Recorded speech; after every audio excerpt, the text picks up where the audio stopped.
It was July 1944. While the rest of the world burned in the fires of the Second World War, 730 men gathered inside a secluded hotel in New Hampshire. The room was filled with smoke, expensive suits, and the quiet tension of absolute power. They weren't there to discuss peace. They were there to divide the money. This was the birth of Bretton Woods, the moment the US dollar was crowned king, anchored by nothing but gold and a promise. But there was one detail they didn't write in the official minutes. Every centralized monetary system is designed to collapse from the very first day. 80 years later, we don't see tanks on the horizon, but if you look closely at the global flow of capital, you will see a different war raging. A silent, slow, calculated war to replace the master of the printing press. Today we open that file. History books often describe Bretton Woods as a monument to international cooperation. That is a lie. If you strip away the diplomatic pleasantries and look at the balance sheets, it was not a meeting of 44 allies. It was a meeting between one massive creditor and 43 desperate debtors. And in the world of finance, creditors do not negotiate. They dictate. The drama centered on a duel between two men, representing two opposing visions of the future. On one side sat John Maynard Keynes, the British genius. He arrived with a mathematical masterpiece, a neutral global currency called the Bancor. Keynes wanted a system based on fairness. He proposed that if a country like the United States hoarded too much money, they would be penalized, just like the countries that borrowed too much. It was a brilliant mechanism designed to prevent any single nation from dominating the global economy. But on the other side of the table sat Harry Dexter White, representing the United States Treasury. White didn't care about fairness. He didn't need a better economic theory, because he had something far more persuasive. He had the gold. At that moment, the United States held 2/3 of the world's entire gold supply. When you hold all the chips in the casino, you don't agree to new rules. You write them. White's plan was brutal in its simplicity. The Bancor was thrown into the trash. In its place, the US dollar was crowned as the only currency convertible to gold. Every other currency in the world, the pound, the franc, the lira, would be pegged to the dollar. They called this the peg. Member nations were forced to keep their exchange rates within a strict margin of plus or minus 1%. If their currency drifted outside that narrow band, they had to intervene. They had to sell their own assets to buy dollars, effectively subordinating their national economy to the Federal Reserve. Diplomats called it stability. Financial historians call it the golden handcuffs. By the time the ink was dry, the British delegation realized what had happened. They had come to America to secure their future, but they had signed away their sovereignty. A senior official at the Bank of England later described the agreement in private with a chilling clarity. He called it the hardest blow to Britain since the war began. Pause and think about that. Britain had just survived the Blitz. They were fighting Nazis on the beaches. Yet the financial terms dictated by Washington felt like a defeat. The irony is sharp enough to cut. The blow didn't come from an enemy tank. It came from the fountain pen of their closest ally. The structure was now set. The United States had successfully turned its economic power into a permanent geopolitical weapon. They were brothers on the battlefield. But at the negotiation table, the rest of the world had become hostages. But Harry Dexter White and the American architects made one fatal miscalculation. They assumed that their vault of gold would last forever.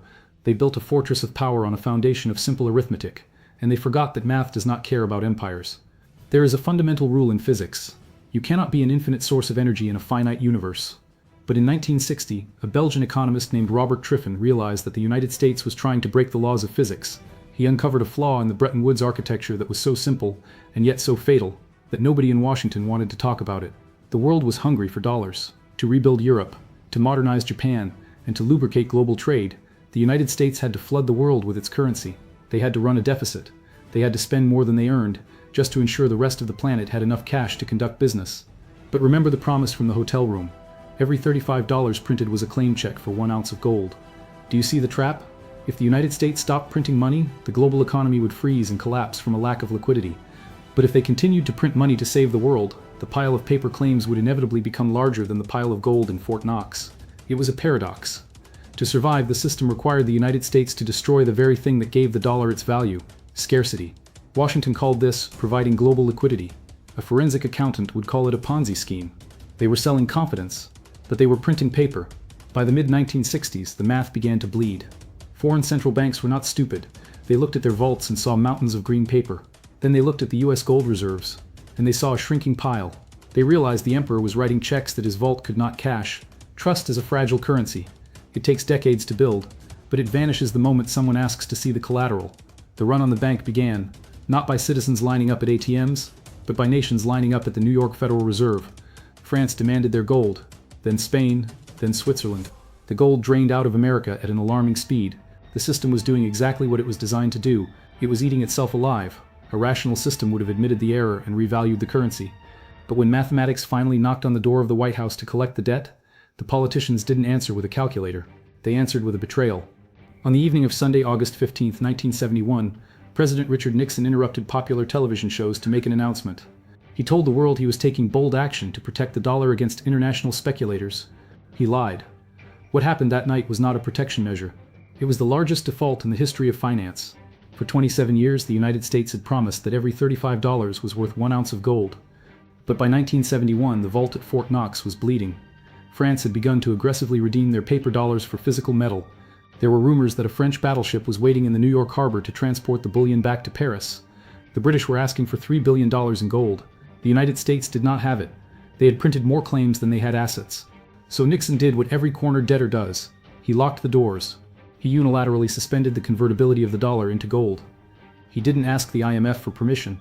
He didn't consult his allies in Europe or Japan. He simply shattered the foundation of the Bretton Woods Agreement on live television. Imagine holding a contract that guarantees you a piece of land. Then one morning the landlord tells you that the contract is now just a piece of paper, and its value is whatever he says it is. That is the feeling of a rug pull. But here is the detail that reveals the true nature of the system. Nixon used a very specific word that night.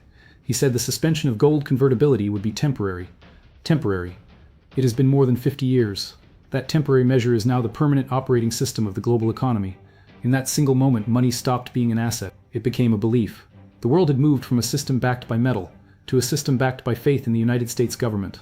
And for decades, there was no alternative. If you didn't trust the dollar, you had nowhere else to go. But trust is not infinite. And when you build a global empire on a broken promise, eventually the people on the outside start looking for an exit. Bretton Woods died that Sunday night, but the dollar did not. It mutated. It became something far more powerful. It became a weapon. And that weaponization is exactly what created the enemies we see today. Power never voluntarily shares the throne. It only negotiates when it is surrounded. For decades, the global economy was run like a private country club. The G7 nations sat at the main table, dining on cheap credit and global resources. The rest of the world waited outside, hoping for scraps in the form of foreign aid or high-interest loans.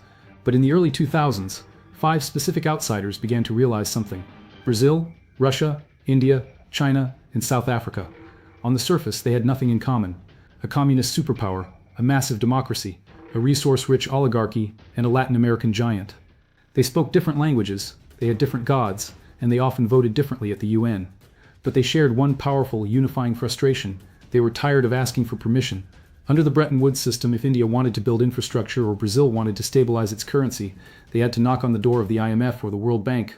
And those institutions, headquartered in Washington, D.C., never gave money for free. The loans came with conditions. They came with lectures on how to run a country, delivered by economists who had never stepped foot in the global South. It was financial colonialism dressed up as development aid. The West created a label for them: emerging markets. It sounds polite, but in the language of Wall Street, emerging market is just a code word. It means a place where we extract cheap labor and raw materials, but do not respect as an equal. For 50 years, these nations accepted the label, but then they looked at their own numbers. Together they represented 40% of the global population. They controlled massive reserves of energy, rare earth metals, and manufacturing capacity. They realized they were not the outliers, they were the engine. So they decided to stop knocking on the door of the club. They decided to build their own. BRICS was not formed out of friendship. It was formed out of necessity.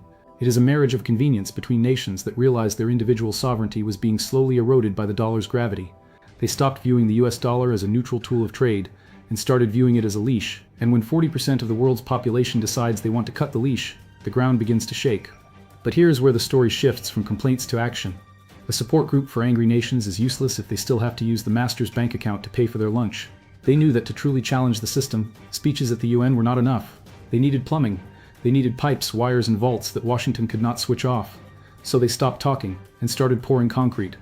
If you dislike the rules of the casino, you don't waste time shouting at the dealer.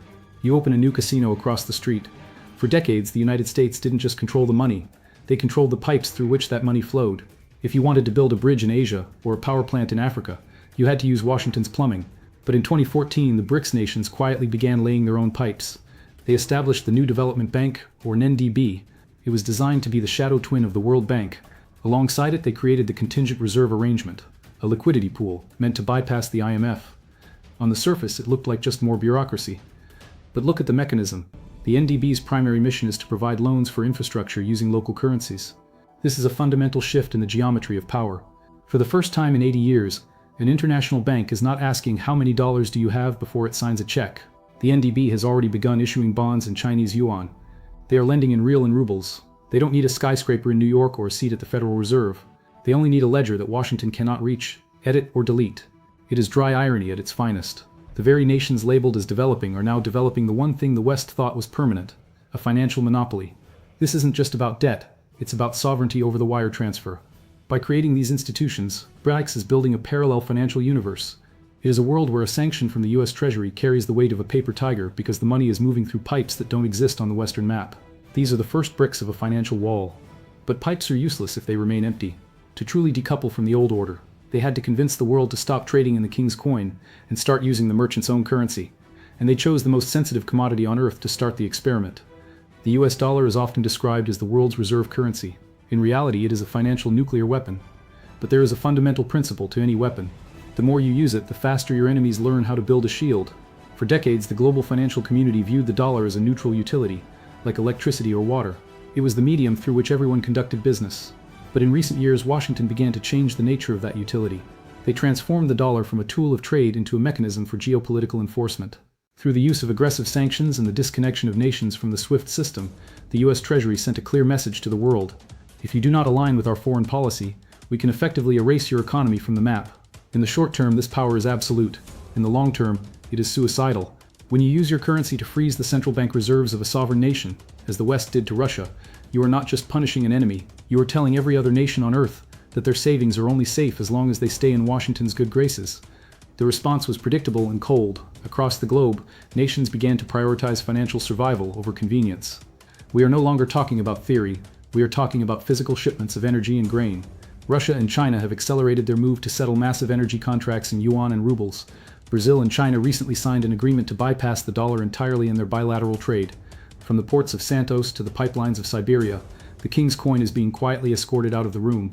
But the most sophisticated shield is being built in the digital world. The development of central bank digital currencies, or CBDCs, and the use of blockchain technology are not about convenience for the consumer. They are about creating an alternative settlement layer. When China settles a trade in digital yuan, or India uses its own digital rupee, they are moving money through a system that is invisible to the US Treasury. It is a masterpiece of dry irony. The United States implemented sanctions to isolate its rivals from the global economy. Instead, they have inadvertently forced those rivals to build a global economy that isolates the dollar. We are witnessing the slow-motion dismantling of the petrodollar. For 50 years, the world's most essential commodity, oil, had to be bought with dollars. This created a permanent, artificial demand for the greenback. It was the ultimate insurance policy for the American empire. But that insurance policy is expiring. If the world's energy is no longer priced in dollars, and if the world's trade no longer flows through Washington's pipes, we are left with a very uncomfortable question.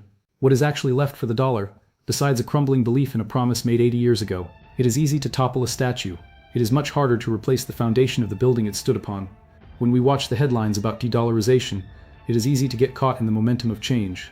But as a student of financial history, you must learn to separate a crack in the wall from a total collapse of the structure. The reality is cold and stubborn. Despite all the rhetoric, nearly 60% of global foreign exchange reserves are still held in US dollars. The world's most critical commodities, including oil, are still overwhelmingly priced and settled in the greenback. The reason for this is not love for America. It is the absence of a viable alternative. To replace a reserve currency, you need more than just a large GDP. You need deep liquid markets, a transparent legal system, and a currency that can be converted anywhere at any time without government interference. The Chinese yuan remains subject to strict capital controls.